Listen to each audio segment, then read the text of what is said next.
Hey everybody, this is Safi and Marco. Dish out on the movies, the only movie review show on YouTube to review movies in terms of food.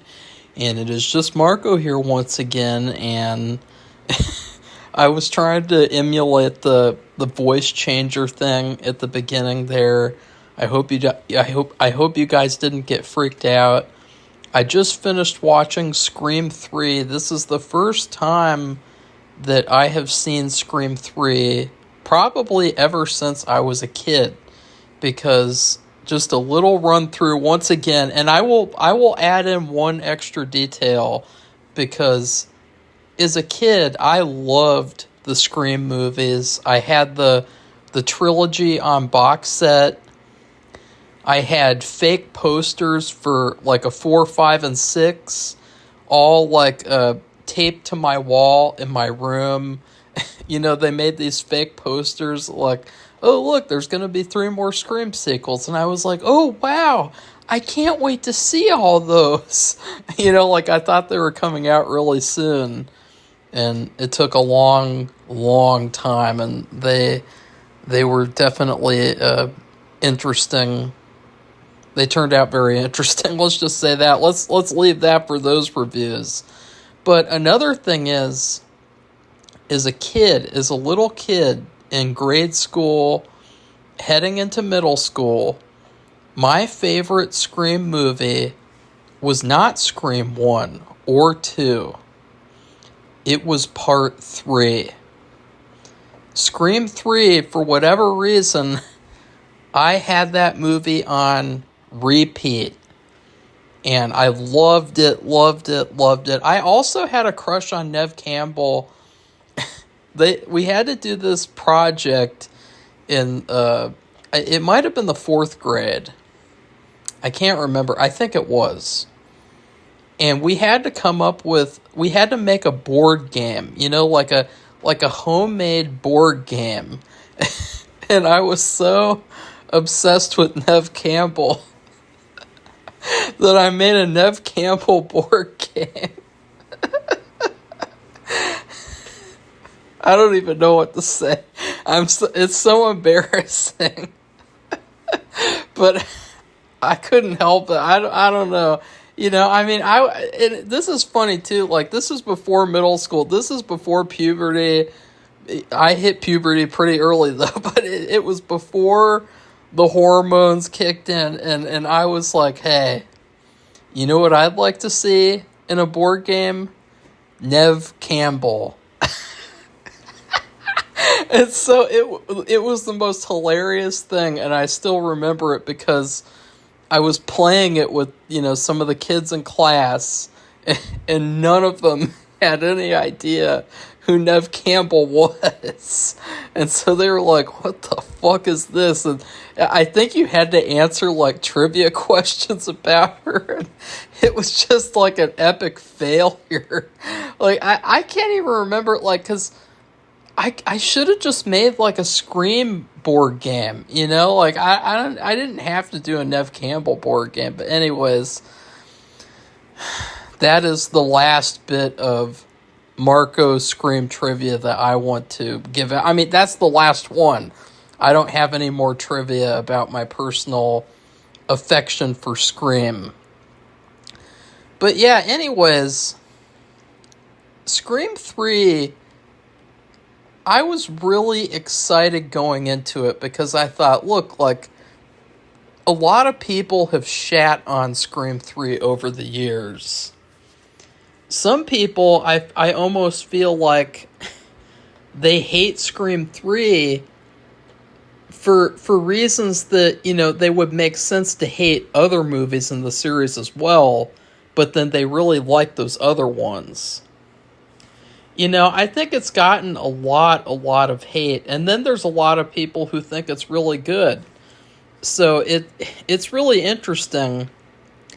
It's definitely clear that they've just wanted it to be a trilogy. It seems like they wanted to close off the series in a loud and quote-unquote, I know that this is going to sound pretentious, but bombastic way. They wanted to do a like, oh, now we've reached the final stage of meta, which is they are making a stab movie where people are getting killed off who are making the film. And, that's like the ultimate, like tier 3 level to this stuff. First in the first movie, you have the real events. In the second movie, they made the movie about it, and you see the, little clips of it. And then in the third movie, the killings are happening in the making of a movie. And another thing, too, something that I don't really see people talk about, is the fact that this whole movie, I think, is in reference to Psycho 2, the book.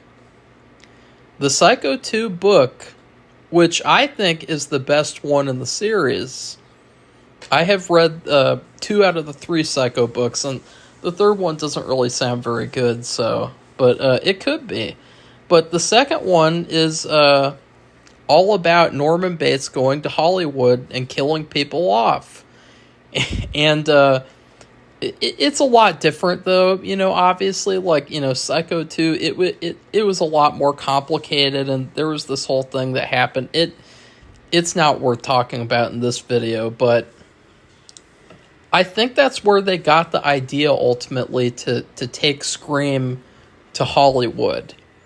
I think that it was all about paying homage to Psycho 2, which I thought was really cool, because the Psycho 2 movie did not adapt the Psycho 2 book, which it's really funny because that's one of the few times where the book, it was definitely worth adapting. Like, even though Psycho 2 is a great movie, the Psycho 2 book is really, really good. It's very creepy.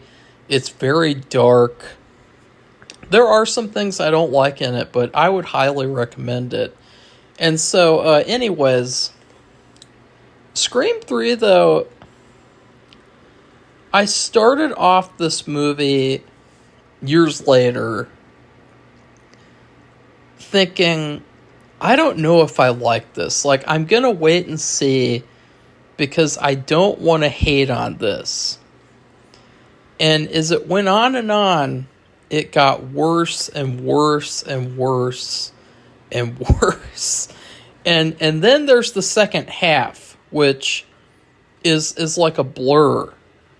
The second half of this film, it's just like all noise. It's like an hour of noise, the second half of this film.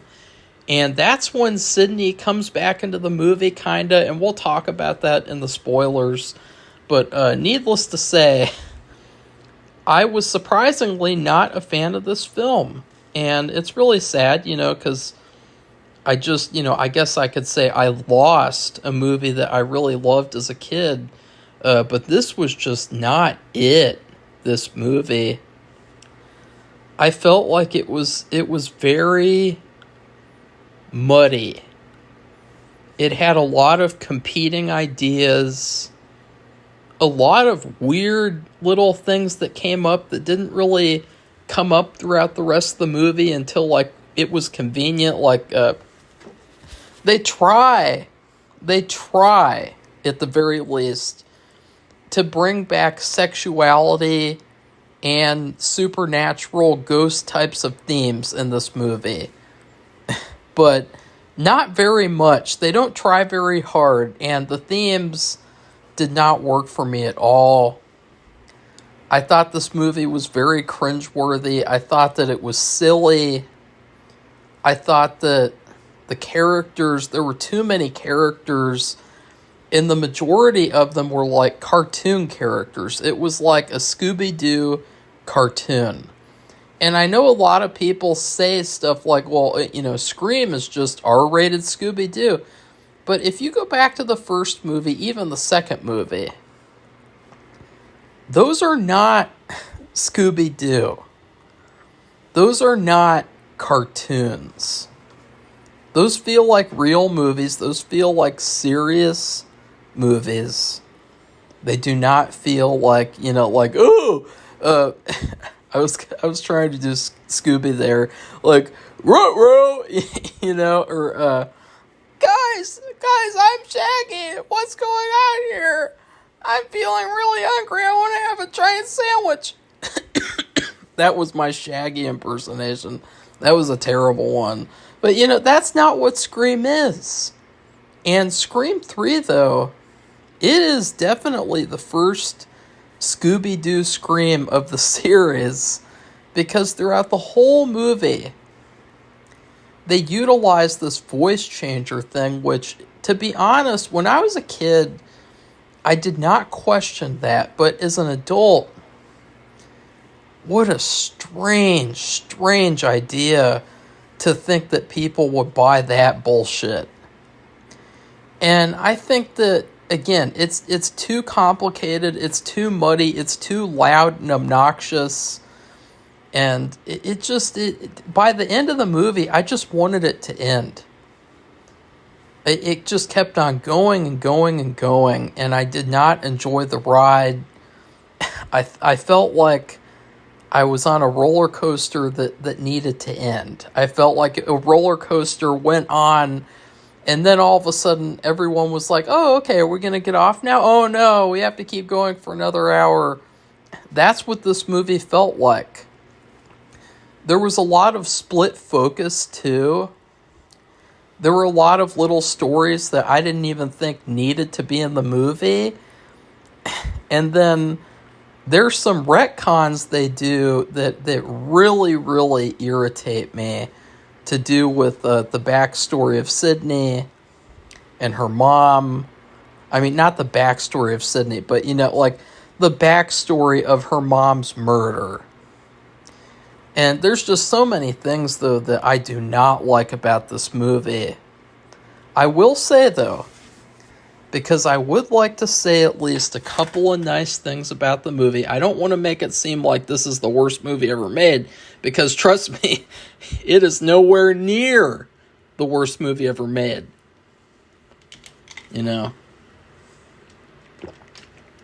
Okay. So, the first thing that I like is the killer. This is, I guess it's a spoiler, but, whatever. It's an old movie. Well, it's kind of old. It's like 20-something years old. It's almost 30 years old. It's older than me. Wait. No, it's not. Wait. Is it? No. Oh, no, wait. No, never mind. I don't want to give away my age. Never mind. But, one of the things that I love about this movie is the killer.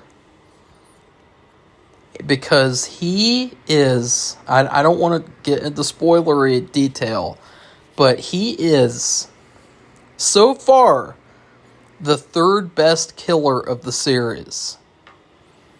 He's better than the ones in Scream 2, and he's definitely better than the ones in Scream 7, probably. Well, yeah, nah, I don't know. I really liked him because, a lot of people pointed out he did it all by himself. And in this movie, over all the other movies, it is extremely impressive how he was able to pull off what he pulled off in this movie. In fact, I would go so far as to say, if they had Oscars for fictional serial killers, he should have won the Oscar that year, because he did an incredible job. I mean, it just goes to show, though, that this is something that I legitimately loved about the movie, because it just goes to show people like it when you have a character who can stand on their own 2 feet. Like nowadays, you can't have a movie without characters who work together on a team. Everyone's got to be on a team. The main character has to be on a team. The villain has to have a team. You can't have any singular villain who is operating on their own agency most of the time, especially the protagonist. And in this case, this is the only killer in the entire series who did it all by himself. And to me, there's just something really epic about that. In fact, that's what really pisses me off, is because the killer is so cool that I just I want this movie to be good, but it's not. It's terrible. It's very, very silly and bad. So yeah, I do love that aspect though. You have one killer, one guy, and it is. And I also love like the last, like, I guess 15 minutes, where it's the final confrontation, but I did not like the ending. I thought the ending was really, really corny and dumb. But yeah, but overall, Scream 3 was a fun, silly movie that I think could have been a lot better. And I think that a lot of what it was trying to do was it was falling into the, it's a sequel, so we got to do bigger because bigger equals better. And they just went way too over the top. They tried to make it like the epic conclusion to the trilogy. And now, we've had 4 movies since Scream 3, so it really wasn't like any kind of epic conclusion. Now we look back at Scream 3, and it is like the ugly cousin who never comes over for dinner. Like, I don't know, like, it's the black sheep of the family, ironically. Like, that's what this movie is, kind of. Well, no, actually, 5 and 6 are the black sheep of the family for sure, because they're not about Sydney, so it doesn't even really count as a Scream movie, to be honest. But yeah, Scream 3, did not like it as much as I thought that I did as a kid. But I am glad that I watched it, because it was nice to kind of try to rediscover something that I loved as a kid and see kind of how it measured up, because sometimes I see things that I saw as a kid and I go, that is still as good as I remember, and it's really kind of magical, because then you feel like a kid again, and just for those 2 hours. But for like a bad movie, it has the opposite effect, where it's like, okay, yeah, I'm embarrassed about this. I'm embarrassed about the board game, and I'm embarrassed about saying that Scream 3 was the best Scream movie. I mean, I don't know what I was thinking. In terms of food, and one last thing I wanted to say was that it was really strange, because like Neve Campbell is like hardly in this movie. And this is kind of a spoiler, but fuck it, because, I'll still do the spoiler part. Obviously, Neve Campbell basically sits around waiting for the final act in this movie. And to be honest, to be completely 100% honest, that final confrontation was fantastic, but I think it would have been better. It would have been a chance that they'd have to take. It would have been a gamble and something that fans would not be happy with, obviously, because it's supposed to be about Sydney. It's not, Scream is Sydney. That is the movie series. But I think that they could have had the main character be the actress playing Sydney. I think that's Emily Mortimer. She's a good actress. She had kind of a little story, and I think it just would have been interesting, though, because it would have mirrored how, in the Stab movies, Tori Spelling did not come back for the third movie, or David Schwimmer. They had to recast, and they got this new actress, and I think it would have been a lot more interesting psychologically, and just if you wanted to play on these themes that they were trying to play on more, I think that the actress playing Sydney would have been perfect for the role. And in fact, I would go so far as to say that I know that this is going to sound very risky and very questionable, but I think that the people who played the roles of the people, like the Dewey guy, the Gale girl, who everyone loves for some reason, I think they should have been the stars of the movie, because I think that that was the story. And then in the third act, you bring back those core characters, because I feel like, again, there was too much crap in this movie. It was overloaded. But to be honest, that's not going to be my food review. I'm not going to give something that's overloaded, surprisingly, because this movie definitely could be like an overloaded burrito, like a bloated burrito, but in terms of food, I would say that this is like chocolate Oreos. Chocolate Oreos, I really used to love them as a kid, but I really don't like them very much as an adult. I don't know if they changed the cream, if they added something or took something away. I don't know what they did, but the regular chocolate Oreos are not very good. They're fun, they're okay, but they're not the best Oreos, to be honest. And you know what else? They have had something called dark chocolate Oreos. And I say something else like that because it doesn't really taste like dark chocolate. It actually tastes more chocolatey and richer than the regular chocolate. And the dark chocolate Oreos are like Scream 1. And this Scream 3, it's kind of like trying to go back to Scream 1, but it fails. It doesn't accomplish that at all. And so what you're left with is this cookie that's fun to eat, but it's not one of the best cookies. And if you eat too many, well, I don't know, you could probably eat a whole package of Oreos and not really. I could, at least. In fact, I actually did that once as a kid. And here we go. I will tell the story of the whole pack of Oreos in the spoiler review. So now, heading on over to spoilers. If you guys want to check out my Scream 3 spoiler review, please head on over to our Patreon page, where you will get tons of extra access to me and my content, and to Safi and her opinions of things. You will not regret it.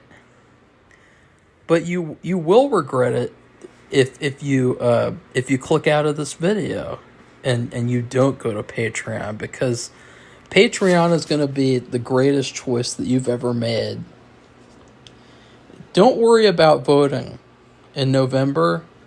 Just worry about going over to our Patreon page. So now,